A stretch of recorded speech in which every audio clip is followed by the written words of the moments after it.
I'd like to welcome to the podcast today Chris Crigler. Chris is the owner and founder of HOA Management. Working out of his living room, he saw Chuck Blakeman speak in 2007, offering a way to get off the treadmill.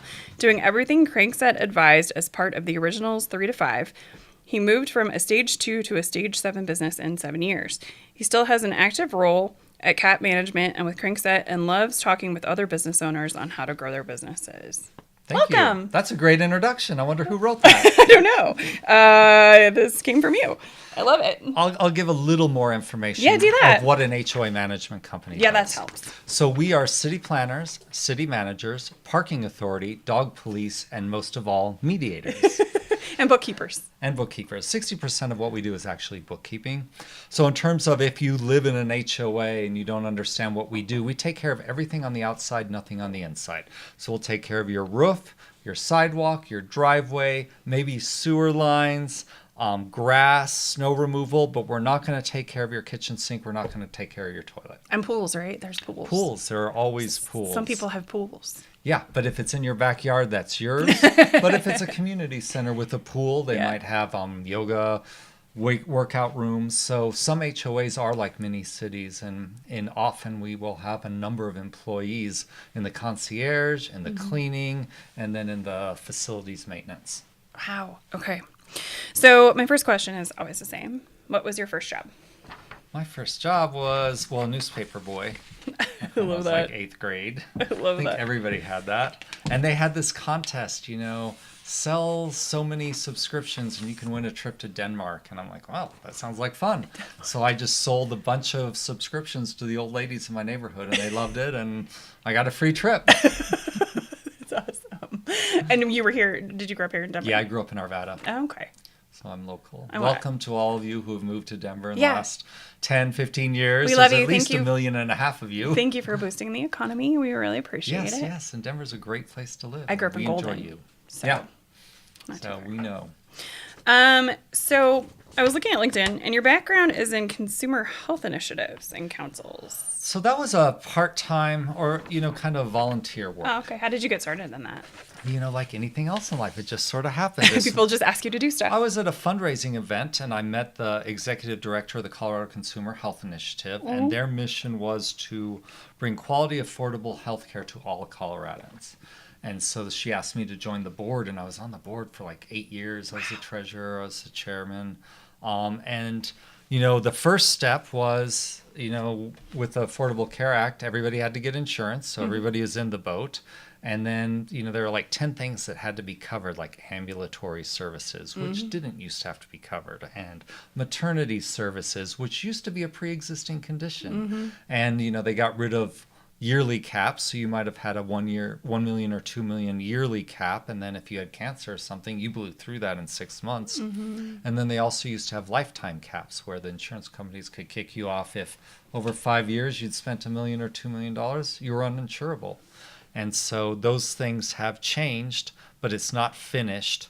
But my role there has finished. You're still working on it. Oh, no, I'm not on the board anymore. I had turned off after 8 years. And so that's probably plenty. So how did you get started in HOA management? Well, like anything else in life, it just sort of happened. I love that. I had an MBA, and this guy's like, hey, I just got my MBA, and this guy's like, hey, can you manage our HOA? And I'm like, I don't know anything about it. And he's like, you got an MBA. I'll teach you everything. Like the MBA is Well, they say marginal but adequate. So. I've never heard that, but I love it. Yeah, and I knew enough bookkeeping to be dangerous. I think we were talking Most earlier. people do.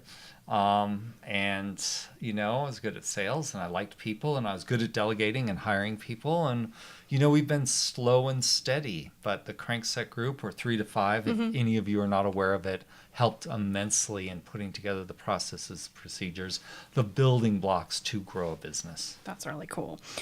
So one of those, I'm actually going to hop around here a little bit. So one of those building blocks was finding your unique contribution or your vision, mission, and why. How did you guys do that as a team? That came late. That came really late. And by that time I had, vice president of ops and vice president of admin. And we wanted to do some team building because we were different people, with different backgrounds. And the commonality we had was work.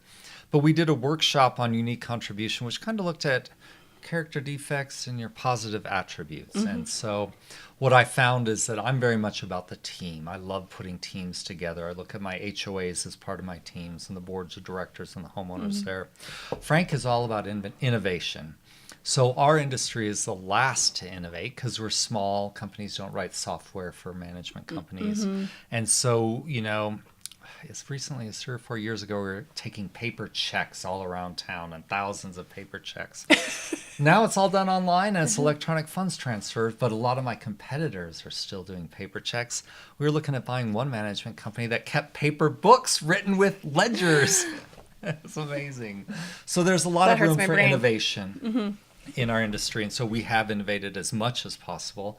And then John, who's my vice president of ops, he's all about service. And to him, service is being of help to the employees. A lot of it's training, organization. He has been a property manager. He doesn't manage our HOAs now, but he can see when somebody's like, I need some bids on this, or how do I structure the bid, or what's the RFP. He's really good at coming in and helping people. So I think our top level teamwork, innovation, service serve us well. For the employees, I have the how: honesty, open-mindedness, and willingness. And with these, we're well on our way. So if you're honest and open-minded and willing to do something, then our relationship is really good. We've had boards who are not honest and are not open-minded and are not willing, and those relationships sour quickly, and then we part ways. And then for the staff, I can say, hey, when we're wrong, we promptly admit it, and then we do the next right thing. Because if I'm walking around the office, we're always going to do something wrong. We're always going to make a mistake. Fine. Mistakes are good. Even in accounting, as you know, they're expected to be right 100% of the time, but nobody's right 100% of the time. But if you admit it quickly and then do the next right thing, everybody respects that. Yeah. I think, and I always tell people, you can't learn if you're not making mistakes. You can't be 100%. How do you learn if you don't make? I'm going back over here. So what have been the greatest obstacles in growing cat management? Here's something that I will say. So, it's always 3 bidders. We're going up against 3 management companies. And there's this feeling, we'll be the lowest bidder to get it. Well, I took the opposite. We're going to be the highest bidder for people who want to pay for the quality and the service. And so, we only get about 25-30% of those HOAs that we bid, because we want to work with the people who value our service and who are willing to pay for it.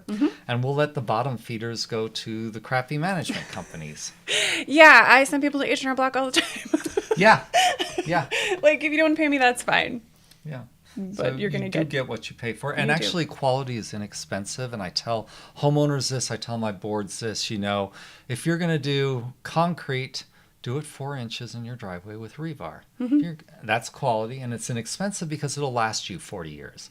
You could do it 2 inches with no rebar, and in 6 to 8 months it starts cracking, and you can do it again. But those are value calls. And so we live in a world of abundance, not a world of scarcity. That's right. If you live in a world of scarcity, you're afraid to spend the money on the extra 2 inches of concrete and the rebar. Right. And then you're stuck with having to redo it over and over again. Because it's the rules of concrete. It's going to get hard, it's going to crack, and nobody's going to steal it. Yeah. Yeah, exactly. Exactly. My And then as soon Todd. as your trash truck has to pull up there one day, or a moving truck, or the delivery guy for the dishwasher, you're done. Yeah, right? It just goes over the edge and you're done. So what have been your greatest successes in growing cat management? We've been slow and steady. And so I think that, because I'm about teamwork, putting together a group of people who have stayed with us. And I think you've all read Good to Great, where he says, pay more than the average so they don't leave you for $1 an hour. Right. Give people complete freedom in how to do their job. So my property managers are in the field 75% of the time, and then let them become masters. Our industry has different levels of certification. So I insist on them taking continuing ed classes. And I think because of that, I've kept employees for years and decades, and they stay for the culture also. But that doesn't mean I haven't had to fire people, because when people have 75% of their time outside of the office, that might not be a good working environment for certain people. And so back to I'm sorry to keep talking about 3 to 5 in the crank set, totally but it's fine. what we have in It's common. totally fine. You know, in the crank set, we have a strategic plan, which is your vision for yourself or your leadership team, your mission for the company, and then it's the 12-month, 3-month, 1-month to-do list. When you're done with the 1 month, you roll the 3-month into the 1 month and then do the 12-month. Well, we implemented this for all of our HOAs. Oh, that's awesome. So then I can go look at each property manager and see, okay, what are the projects going on here? And I can compare this month's strategic plan to one 3 months ago to see, okay, did these actually get done? That's genius. Yeah, so that worked well. And then we had, you start out, when you start any company, you start with the little guys, you know, and you learn your ropes. We've had certain areas where we've jumped up to either to big, large HOAs or recently to high rises. And we started managing a high rise, knew nothing about it. But we did a massive process map because they had 5 employees and we didn't know what they were doing. So we needed to figure this out. And so we came up with a way to run a high rise on a daily, weekly, monthly, spring, summer, winter, fall, and then everything else fell in the as needed. And we put this on a huge poster board in the office so the homeowners who walked by could see, this is what's going on every day. This is what I'm paying for. That's spring. Here's what we're doing. We're getting the lawn ready. We're aerating. We're turning on the sprinklers. So you know, thanks to Crankset for that standardization. That's awesome. Yeah, and nothing's around a person, it's around a position. The So if that process. person leaves, you can, you know, Hand fill for over. the position. Yeah. That's awesome. And then the strategic plan, if somebody comes in, well, here's what's going on. Here's our bullet points. Standardization is just huge to be able to, and also people like feel like they can run the process instead of being lost all the time. You know, I'll throw this else out because I'm Gen X, but most of our staff now is millennials. And so what I found about them is they like that freedom. You know, they like to know that they can do it in the way that they feel they should do it. But then I have to provide them a structure of, okay, this is how we're going to, you know, the structure around which we're going to do our job. And so there's that accountability, but it's not like overbearing where, okay, you need to be at the office at 8, you need to leave at 4:30. Did you take your lunch at 11:30? Run the process, Those days are gone. get the stuff done. Yeah. And that's how we do it. So like all of our projects have to-do lists, like they just have check off boxes, and whatever decisions you make like are like outside of that are your decisions. Like I trust you to, like, I need you, this is what you have to do, but everything else is on you. Yeah. So. And it makes people like, oh, okay, I can do what I need to do in my own time too. And that's the structure millennials need. And everybody needs. And everybody needs. So. I'm a Zennial, so I get both. Oh, that's a good word. Like, right there in the middle, those cuspers. Yep. The Oregon Trail generation. We have a lot of names, but they're just right there in the middle. So you spoke last week about firing your biggest client. Can you tell me about that and how it changed your business? Values, you know, comes down to values. And our values are honesty, open-mindedness, and willingness. And we had a board of directors, and this HOA made up 20% of our gross, who shared our values. And this HOA had $3.5 million of deferred maintenance, structural and mechanical. And so we got the engineers, you know, to come in and say, okay, this is how you fix it right.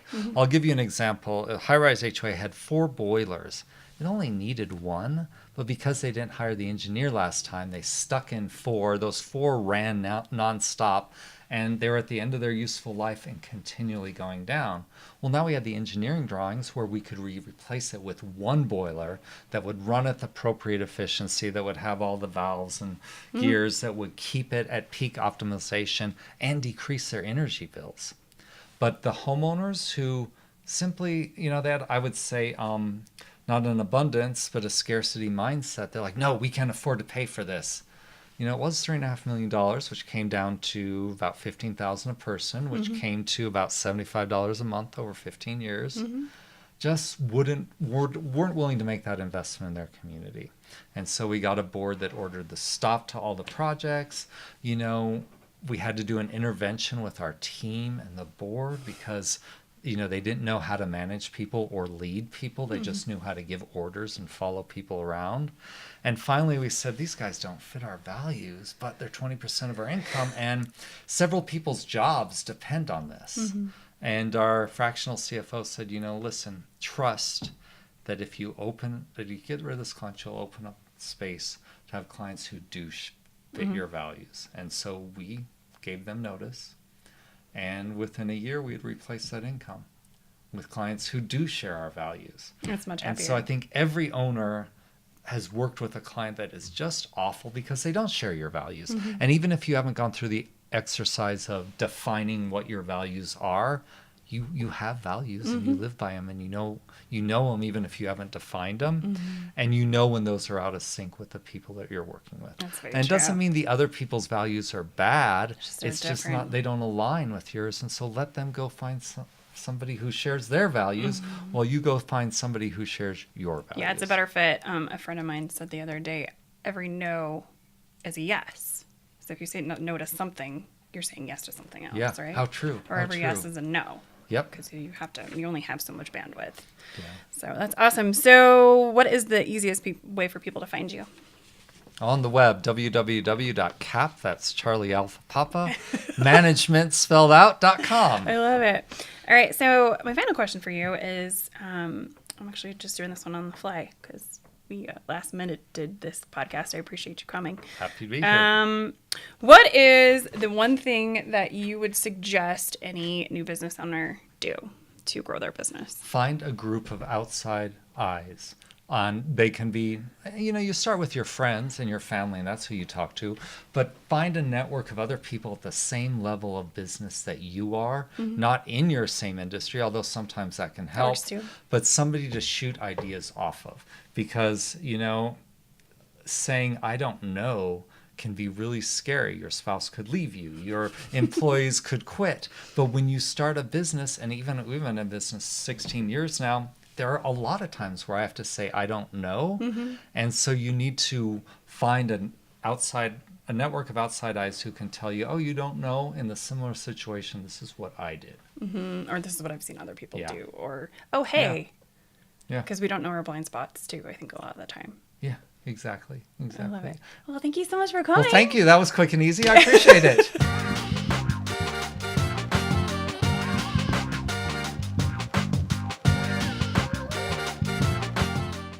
Hey, y'all. Thanks for listening. If you found this podcast to be inspiring, helpful, and entertaining, please like and subscribe. This helps us grow the community and reach more people. If you are interested in learning more about this episode's guest or accessing any of the books or other resources mentioned in this episode, be sure to check out the description box below. Until next time, be abundant.